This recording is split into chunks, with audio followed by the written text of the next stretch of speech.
Pendant un millénaire, l'histoire de Malte a été marquée par la présence française. Mais après 120 ans de colonisation britannique, l'anglais est aujourd'hui la langue officielle aux côtés du maltais dans cet archipel situé au cœur de la Méditerranée.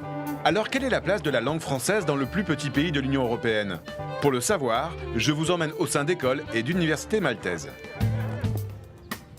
Voici l'école Saint-Andreas, c'est l'une des écoles de Malte où l'on apprend le français. J'ai rendez-vous avec Nick, il est professeur de français dans cette école.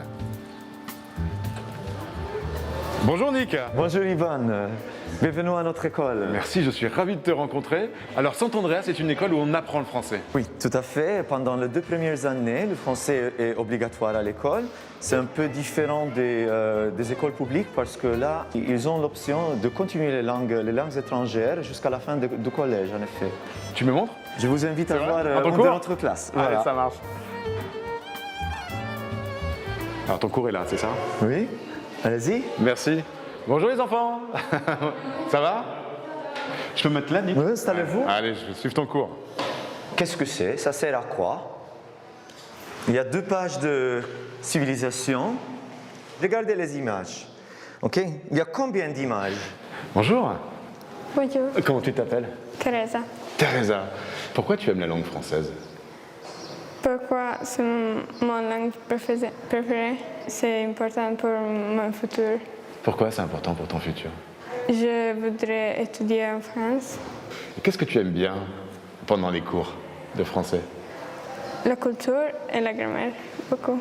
La grammaire, c'est vrai? Tu aimes la grammaire? Oui. Génial. Teresa, une dernière chose, est-ce que je peux voir ton visage? Ah, sympa.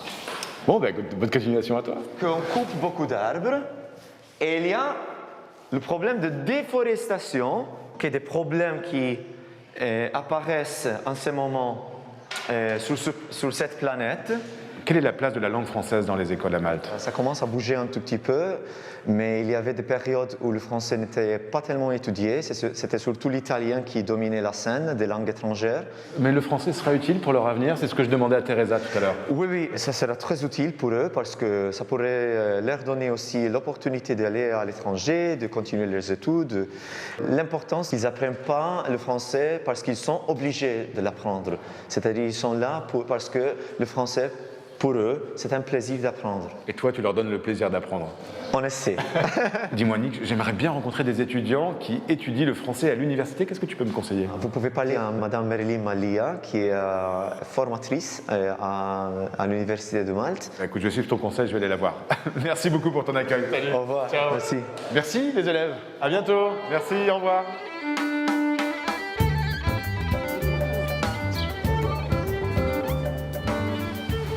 Marilyn. Bonjour Evan. Bonjour. Comment ça va? Ça va très bien. Bienvenue à l'Université de Malte. C'est la seule université publique. C'est ici que sont formés les étudiants de français de Malte. C'est ça, oui. On a plusieurs facultés, donc moi je suis dans la faculté de lettres. Donc ça te dit de voir un cours de français? Ouais, bien sûr, avec grand plaisir. Je t'amène voir un cours d'Anne-Marie Bedzina avec D'accord. des étudiants de première année. C'est un D'accord. cours de phonétique. Je te suis. On y va.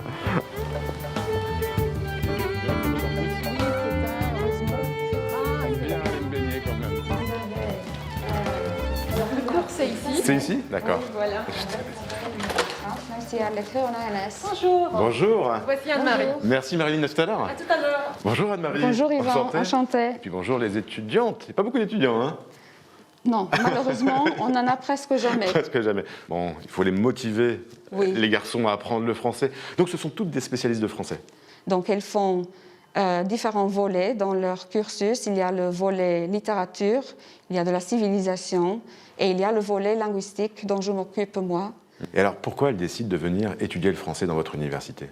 Alors, par amour pour la langue, bien sûr. Il faut aimer une langue pour continuer à l'étudier à ce niveau-là.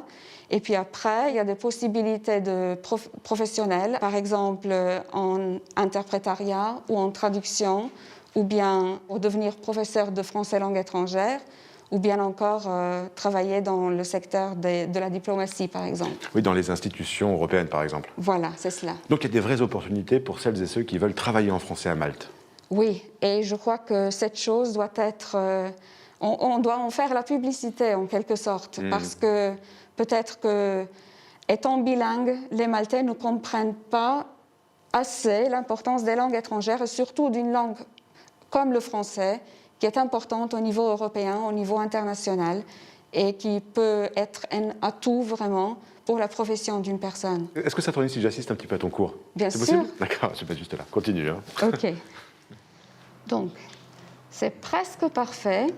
Il y a un petit problème là. Ça n'aurait pas été A, ça aurait été une. Bonjour. Bonjour, Comment tu t'appelles? Jennifer. Pourquoi tu as décidé de venir étudier le français ici à l'université? J'aime beaucoup les langues en général. J'aime l'espagnol, l'allemand, mais le français, c'est ma langue préférée parce que j'aime tellement la culture française. Est-ce que le français va t'aider dans ta carrière professionnelle?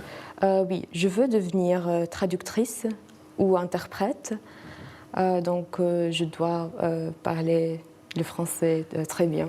Je vais te demander une dernière chose, Jennifer. Est-ce que tu peux enlever ton masque pour que je puisse voir ton visage? Bien sûr. Ah ben voilà, c'est quand même plus sympa. Merci. Merci. Il est très sympa, le cours d'Anne-Marie. Oui, on est une équipe de profs sympas. Tu m'emmènes où? Alors, je t'emmène à la Petite Auberge de France. C'est quoi la petite auberge de France? Alors là, on trouve plusieurs ressources pédagogiques offertes par l'ambassade et les étudiants peuvent les emprunter. Mais c'est aussi un espace convivial. On rencontre des Français, on organise des activités pour la semaine de la francophonie. Et c'est là que tu donnes ton cours? Tout à fait. Bon, alors on y va. Dans la Petite Auberge de France, Marilyn donne avec passion des cours de littérature française à des étudiantes qui se destinent à être professeurs de français. Je les sens transportées par son dynamisme. Oui, elle s'impose dans un milieu féminin ou masculin. J'ai alors voulu en savoir un peu plus sur cette relation particulière avec son métier et la langue française. Marilyn, d'où vient ta passion de l'enseignement du français? Donc j'adore enseigner dans la classe.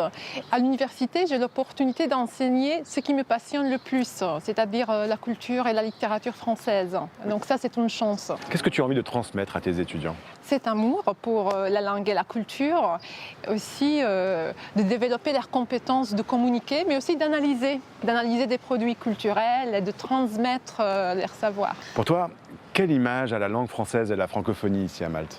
Alors, tout d'abord, il y a beaucoup de tourisme localement, mais aussi ça ouvre d'autres horizons.